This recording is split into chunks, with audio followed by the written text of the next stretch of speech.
As a woman journalist in Iran, sometimes I felt between two worlds. I couldn't go some places where men only could go. This is Friday prayers, and the sermon is always given by a man. This is the supreme leader of Iran today, Khamenei. Not Khomeini is the previous one, this one is Khamenei. And as a TV journalist, you need the sermon, right, as part of your report. So I'd have to give my little camera to a male colleague, and he'd go to the men's side to film while I stayed on the women's side and waited for him to come out. But other times, it was advantageous to be a woman because I felt like other women felt more comfortable with me as a woman. Sometimes I felt between two worlds when I went to the rallies like this, like the ones I'd seen in the pictures before I went to Iran. And people would ask me, where are you from? And I thought, well, you're holding a sign that says down with the USA. Should I really say America? But sometimes when I told them that I was from America, they would respond, we like Americans. We like American culture. We just have problems with the government, and we have problems with some of the policies that they have had toward our region and our country. I went to Iran when this man was president. It was his second term. It's President Mohammad Khatami, and he is a reformist. During his time in office, there was some more freedom in society for journalists too. There were more foreign journalists who got to work in Iran, also dual national journalists like me. And Iranian journalists opened up more publications and were a little bit more daring in what they wrote. I wanted to do some reports about women's rights and women's issues. I found in Iran women face a lot of limits, and they also have certain freedoms. And they've made some success in the past. So these are women in university. About 60%, even more than 60% of the students who enter college every year are women, so there are more women than men in college. Women can drive. In Saudi Arabia, they're not supposed to drive. But in Iran, women drive buses, they drive taxis. This is a women's taxi agency. The passengers all have to be women or kids. There are women firefighters in Iran. Iran got the first women's firefighting squad in the Middle East. I was still in Iran when this man became president in 2005. His name is Mahmoud Ahmadinejad. I'm sure you've all heard about him. And under his presidency, things began to get a little more restrictive.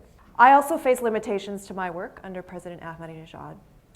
And I decided I was going to stay in Iran, but I wanted to write a book. I decided to go around the country, and I was talking to people of different races and ethnicities. You've all heard about the Kurds in Syria and Iraq. Well, Iran has a large Kurdish population too. They say that there may be like 6 or 7% of the population. 6 to 7 million, or about 10% of the population. And this is a Kurdish class of third grade girls. So I was going around the country and researching these issues and starting to write about them. And I was actually getting ready to leave the country so that I could finish off the book in some other country, America, when one day my life changed drastically. 4 men came to my apartment in Tehran and took me away to this prison. It's the most notorious prison in Iran, called Evin Prison, which is where many political prisoners are held. What they were accusing me of was espionage. They said that this book that you're writing on Iran, you're interviewing way too many people. It's not possible you could write a book. It's not possible you could be interviewing so many people just to write a book. So this book is a cover for espionage for the US, and somebody in the US government paid you to pretend to write a book so you could spy on Iran.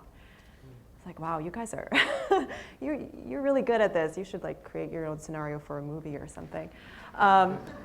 And I said, I'm not a spy. I'm writing a book. I mean, do you want me to talk to like 5 people in Iran and say, this is what everybody thinks in Iran? Or do you want me to show the diversity of Iran? I mean, you guys always say Iran is a diverse country. Well, it is. And read what I've written. You'll see it's just a book. And they said, no, we don't believe you unless you confess to being a spy. You could stay here for 10 or 20 years. So there I was, again, between two worlds. If I tell a lie, if I tell a lie, they say I'm going to be freed. If I say I'm a spy and I'm not.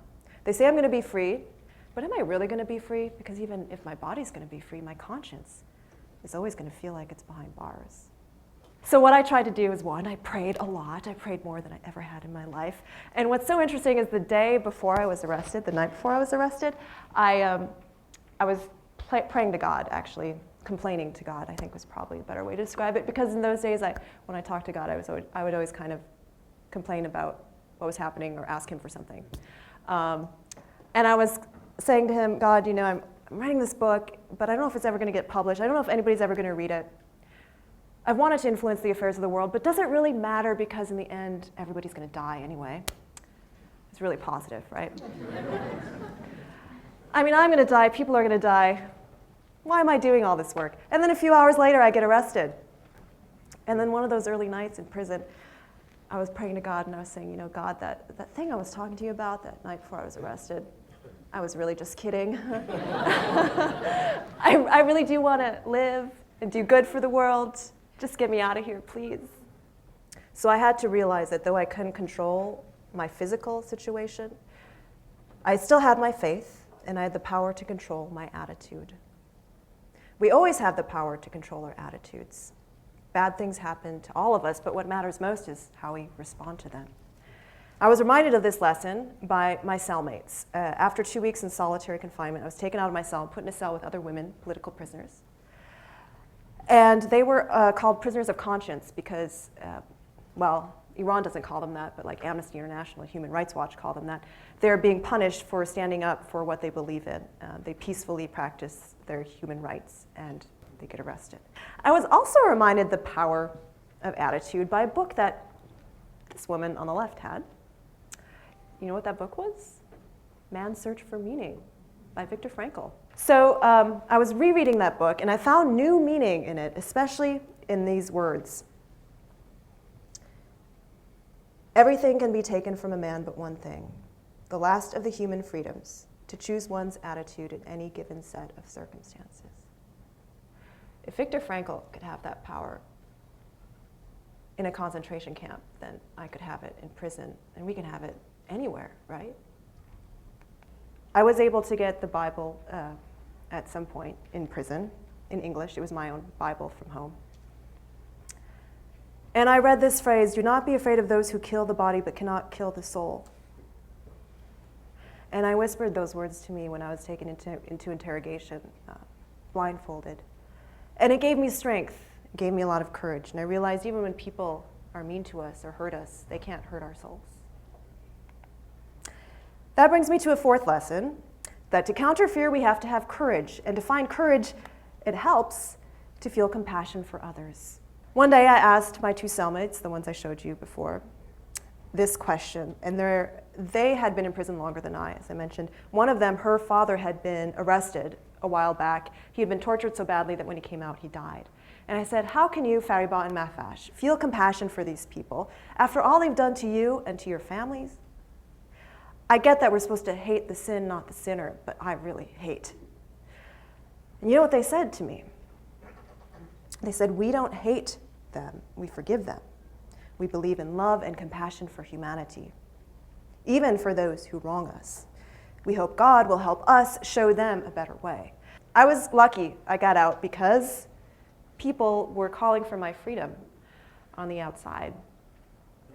I think that's the main reason I got out. And people in North Dakota were holding rallies. They were praying for me. That was my alma mater, Northwestern, holding rallies. Some people went on hunger strikes with me. Here I am, thanking journalists after I got out. So I talked about a lot of difficulties that Iran has. But the truth is I loved the country. It has so much history, beautiful places, beautiful people, very kind, very warm and generous, who want, I think the majority of them want, a more progressive environment, more open environment, and more human rights. And I talked a lot about between two worlds, but in the end, we're all part of one world, really. Getting to know the Iranian people helped me realize that even though we have our differences, our similarities are greater than those. Parents all over the world work hard to give their kids a better future. People all over the world want to fall in love and be healthy and happy and free. We also all have this ability to feel compassion, to be a voice for people who can't speak out for themselves, to learn and to teach, and to influence the affairs of the world or to serve our region and beyond. So I wish you courage and freedom and adventure, and yes, sometimes some struggles, because even in that struggling and in that suffering, there can be grace. I wish you all these things as you try to influence the affairs of the world and serve your region and beyond. Thanks.